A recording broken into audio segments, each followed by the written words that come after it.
Hello everyone. आज हम करने जा रहे हैं टॉपिक्स लीगल टर्म्स के कि आम भाषा में आम जनता जो है वो लीगल भाषा नहीं समझ पाती है। तो ये छोटे छोटे पॉइंट्स हैं जो डिफाइन कर रहा हूँ मैं आम भाषा में, देसी भाषा में हमारे। तो सबसे पहले मैं करने जा रहा हूँ लिटिगेशन। लिटिगेशन का मतलब होता है मुकदमेबाजी। जब कोई दो व्यक्तियों के बीच में लड़ाई होती है, मुद्दा सुलझा नहीं पाते वो, तो क्या करते हैं कि वो आपको कोर्ट लेके जाना पड़ता है। तो कोर्ट में जाके जज जो है वो डिसाइड करता है, तो उसे बोलते हैं लिटिगेशन, मुकदमेबाजी। और टू टाइप के मोस्टली केसेस होते हैं, सिविल केस और क्रिमिनल केस, जो मैं पहले ही बता चुका हूँ। सिविल केस क्या होता है? सिविल केस जो होते हैं वो सिर्फ अधिकारों की लड़ाई होती है, हक की लड़ाई होती है, दायित्व की लड़ाई होती है, लाइबिलिटी की लड़ाई होती है, या मनी रिकवरी की लड़ाई होती है। इसके अंदर पनिशमेंट जो है वो जेल की सजा नहीं दी जाती। इसमें सिर्फ यही होती है कि उसको रिकवरी करनी होती है कि यार इस बंदे का ये नुकसान हुआ प्रॉपर्टी से रिलेटेड या पैसों से रिलेटेड, या कोई कॉन्ट्रैक्ट तोड़ा है इसने, तो उसकी भरपाई की जाए, उसको कंपनसेशन दिया जाए। तो ये सिविल केसेस के अंदर होते हैं।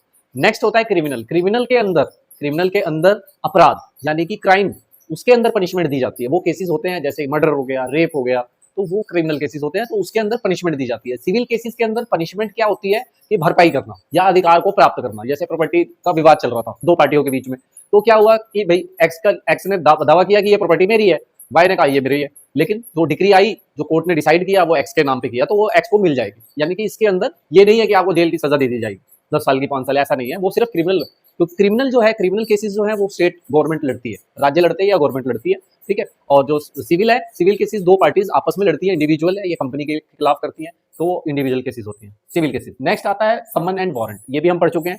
समन क्या होता है? पहला नोटिस जो कोर्ट भेजती है दूसरी पार्टी को कि भाई आपके खिलाफ ये केस आया है कोर्ट में, आप पेश हो जाइए। तो सिर्फ पेश होना है, इसमें डरना बिल्कुल भी नहीं है। Next is warrant. वारंट क्या है? वारंट जब आप बार बार रिसीव नहीं कर रहे, समन रिसीव नहीं कर रहे, तो आपको वारंट इशू किया जाता है कि जबरदस्ती पेश किया जाए कोर्ट के अंदर, आपको दिखाया जाए, प्रेजेंट किया जाए कि क्यों नहीं आप आ रहे हो, आपके खिलाफ ये केस लगाया और आप फिर भी आप पेश नहीं हो रहे हो, तो हमें पेश होना चाहिए। कोर्ट की ऑर्डर जो है हमें रिस्पेक्टफुली उसको ओबे करनी चाहिए। इसमें कोई सजा नहीं है, कोई आपको कोई गलतियां नहीं होंगी। Anticipatory bail. Anticipatory bail means पहली जमानत। जैसे हमें पता लग गया कि हमारे खिलाफ पुलिस कार्रवाई करने जा रही है, तो हम स्टार्टिंग में एडवांस में ही एक बेल ले लेंगे, अपने वकील को हायर करके, अपने एडवोकेट को हायर करके। पर ये सभी केसेस में नहीं है, ये सिर्फ चुनिंदा केसेस में होती है। वो धाराएं डिपेंड करती है, उसके नेक्स्ट टॉपिक हम पढ़ेंगे उसके बारे में कि कहाँ कहाँ मिल सकती है हमारे को। तो वो एंटीसिपेटरी बेल ले सकता है, जमानत ले सकता है।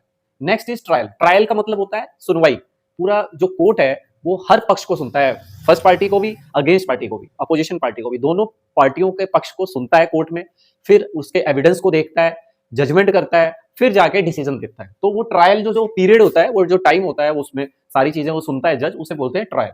प्रोड्यूस का मतलब होता है पेश करना, चाहे वो सबूत हो, गवाही हो, वो प्रोड्यूस करने को बोलते हैं हम कोर्ट के अंदर, प्रोड्यूस। नेक्स्ट है एक्विट। एक्विट का मतलब होता है बरी।